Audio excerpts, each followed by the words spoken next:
Hello fellow book nerds, Emmy Walker here to do my November wrap-up. As I promised with my November TBR, I was only going to read 2 books, but I did in fact finish those 2 books, even if I had started them the month before. That's okay. NaNoWriMo was a success. I had 10 minutes left to spare and I, bulleted out 1,000 words. No, maybe not 1,000 words, but I finished it at 10 minutes to midnight, and I ended up getting like 88 words over 50,000. But that's a success to me. I mean, my first NaNoWriMo and I got 50,000 words. My novel is nowhere near complete, but it got me 50,000 words closer to my goal, and that feels good. Anyway, so on to the books that I did manage to read in between the sleeping and the writing.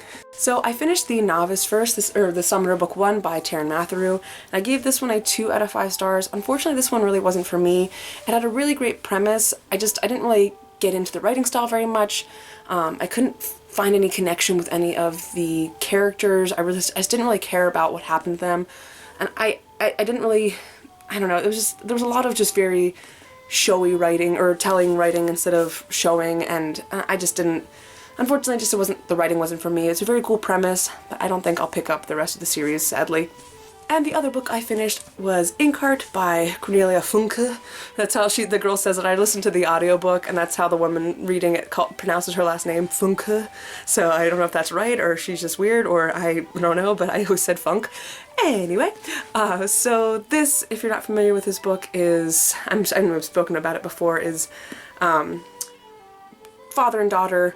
The father has the ability to read people out of a book, or objects out of a book, and they're kind of being chased by the people that he had set free several years before. There's a movie about it, yeah, and if you haven't seen that, you can do that, because it's actually pretty close to the book. There's things that they change, obviously, that's the way that it is when it comes to movies, but it stays pretty on par with everything that happened in the book. But yeah, as I said, I listened to the audiobook. I really enjoyed the narrator. She had a lovely voice. I tend to listen to it at 2 times speed, so it's weird whenever I slow it down and I hear her voice then. It sounds so different to the 2, doubly speedy voice. But anyway, yeah, I really enjoyed this book. I'm glad to have officially read it. I do want to continue on with the series, and I will probably do so because I don't think they're going to make movies out of it.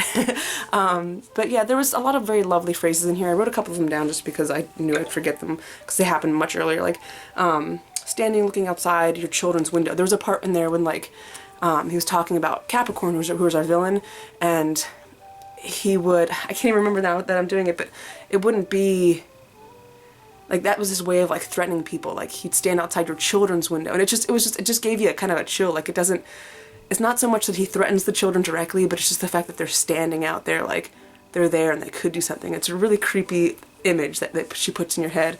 And then I love this, words came spilling out of his mouth as if he were glad to be rid of them. And there were just a lot of, like, lovely phrases like that I just really enjoyed. That just flowed so nicely and just made it so wonderful to read that book. But yeah, I gave this a 3 out of 5 stars, and yeah, so I recommend picking it up if you haven't read the movie. I feel like I don't think I would have been able to get through it, the first one at least, having seen the movie. Since it was so similar, I feel like I would have been struggling because, I know what's going to happen, But I have not read or seen, there was a second movie, so I feel like I'll be able to get through that one much easier than if I had tried to read this versus listening to it. Anyway, those are the 2 books I finished. Sorry I'm doing this really quickly. I only have 1 minute of tape left and I don't want to lose all this. Don't forget to like and subscribe if you enjoyed the video. I will see you later, book nerds!